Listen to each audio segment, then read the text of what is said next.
everyone. How are you this today? I'm fine, thank you.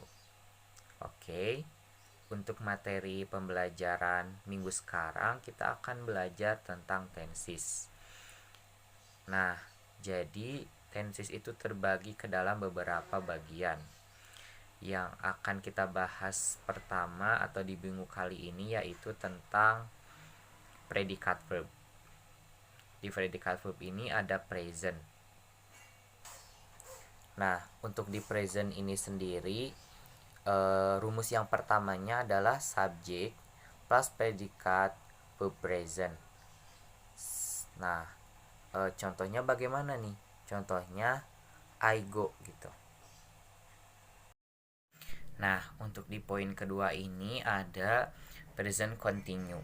Untuk rumusnya sendiri ada subject plus to be is plus verb ing. Contohnya I am going. Untuk yang selanjutnya ada present perfect. Untuk rumusnya subject plus have or has plus past participle. Untuk contohnya sendiri ada I have gone. Kita gunakan past participle itu yang sudah lampau ya anak-anak.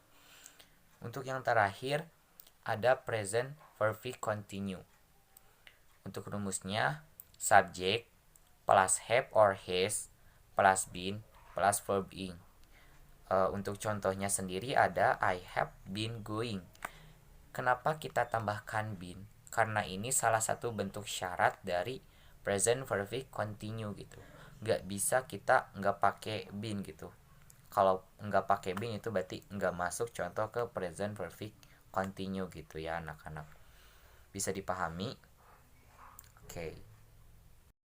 Kita lanjut ke bagian yang kedua, itu ada past tense. Nah, di past tense juga sama poin-poinnya anak-anak gitu. Cuman yang membedakan rumusnya saja. Yang pertama itu ada past tense. Untuk rumusnya subject plus predikat verb past tense. Contohnya I won gitu. Untuk selanjutnya ada past continue. Untuk rumusnya sendiri ada subject plus was atau were plus verb ing. Untuk contohnya sendiri I was going. Nah, sama, kita tinggal tambahkan was-nya saja gitu. Untuk selanjutnya ada past perfect.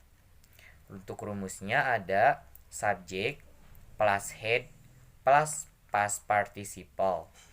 Nah, untuk contohnya sendiri anak-anak kita pakai I had gone gitu ya. Sebenarnya hampir sama dengan present. Cuman yang membedakan ini adalah rumusnya. Yang pertama apa? Dari past tense atau dari was dan were dan juga dari had. Yang keempat itu ada past perfect continue. Untuk rumusnya sendiri ada subject plus had plus been plus verb ing.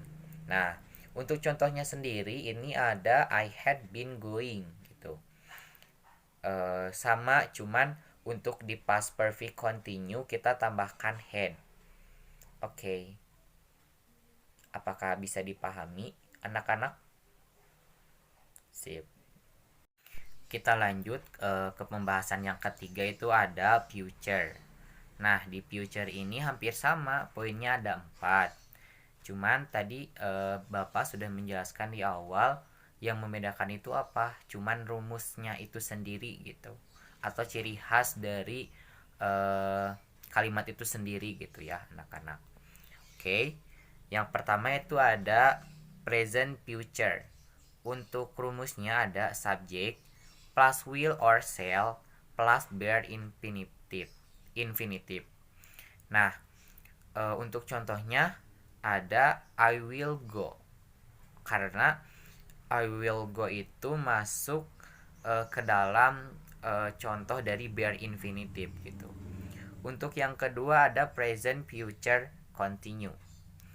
Untuk rumusnya sendiri ada subject plus will or shall plus be plus verb ing. Untuk contohnya ada I will be going. Untuk selanjutnya ada present future perfect.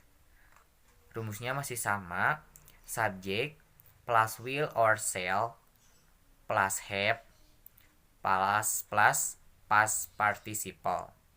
Nah, untuk contohnya I will have gone gitu. Untuk yang terakhir ada present perfect continue. Untuk rumusnya sendiri ada subject plus will or shall plus have plus been plus verb ing.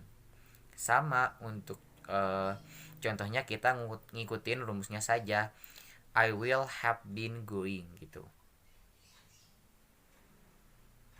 Oke, anak-anak, untuk the last material about predicate verb ini ada past future.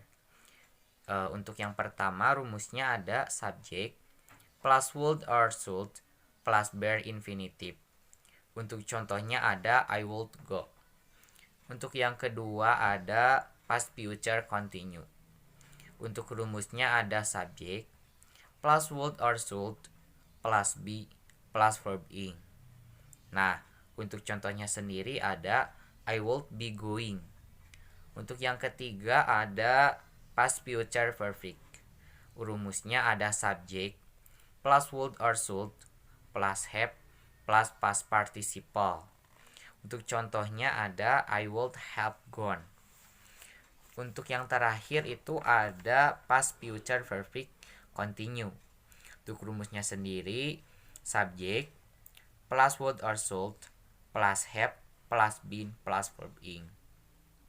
Nah, untuk contohnya ada I would have been going. Nah, untuk material sekarang dicukupkan sekian. Jadi sebenarnya itu anak-anak materi tenses itu ada 32. Cuman Bapak bagi 2 saja gitu. Jadi 16 materi minggu sekarang dan 16 lagi di minggu depan gitu ya anak-anak. Oke. Thank you very much for your attention. And I hope that you understand about material tenses. And stay safe and stay healthy ya all. Dan jangan lupa tugasnya dikerjakan membuat 2 contoh masing-masing dari kalimat yang telah Bapak tadi sebutkan atau dijelaskan. Oke, thank you and see you. Assalamualaikum warahmatullahi wabarakatuh.